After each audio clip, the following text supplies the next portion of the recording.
কাম করছি কখনো হাসিনা যদি কইতো যে আমি যা করছি মাফ করে দাও তোমরা আমারে বাঁচাও আমি আসি অন্ধকারের মধ্যে আমারে বাঁচাও তো তারা মাফ করলো কিন্তু উনি তো ওনার রাজি করে না উনি কি খেতাই লইছে নাকি কম্বলি লইছে নাকি ভর্তির ভাড়াত দিয়ে আরেক ভর্তিরে ধরছে এর তো 7টা বেটা একটা না 7 টাকার বেটা 12 রাষ্ট্রের 12টা বেটা তার তাই নাকি হ্যাঁ এটা তো জানা আছে আমাদের কাছে প্রথম শুনলাম এই দেশের মানুষকে আছেন না এই এলাকা কি বেড়া আছেন না এনো কেউ একটা হিমানে কেন না মতি কাছে তার যাওয়ার লাগে ইন্ডিয়া যাওয়ার লাগে ইন্ডিয়া গেল ব্যাগ কিছু দেখছে হেন যাওয়ার লাগে এনো ডাক্তার মনে এনো কি মানুষ আছেন না আপনি একটু বলে দেন যে আসার জন্য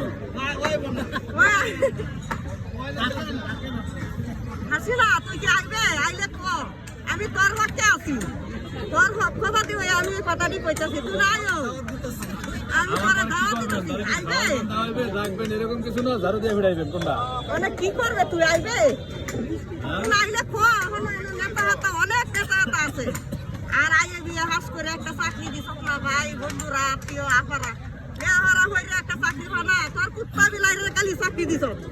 আচ্ছা বলুন একটা প্রশ্ন করি আপনার আপনি তো ভোটার তাই না গত 15 বছর তো ভোট দিতে পারেন না নাকি দিচ্ছেন ভোট দিচ্ছেন কারে দিচ্ছিলেন ভোট আমি লিখে আচ্ছা ভবিষ্যতে কারে ভোট দিবেন ভবিষ্যৎ নির্বাচনে কারে ভোট দিবেন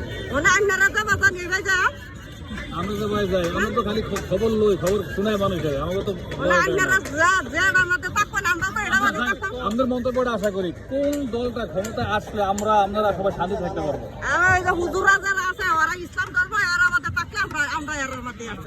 আপনি ইসলাম ধর্মকে সমর্থন করতেছেন হুজুরের দলকে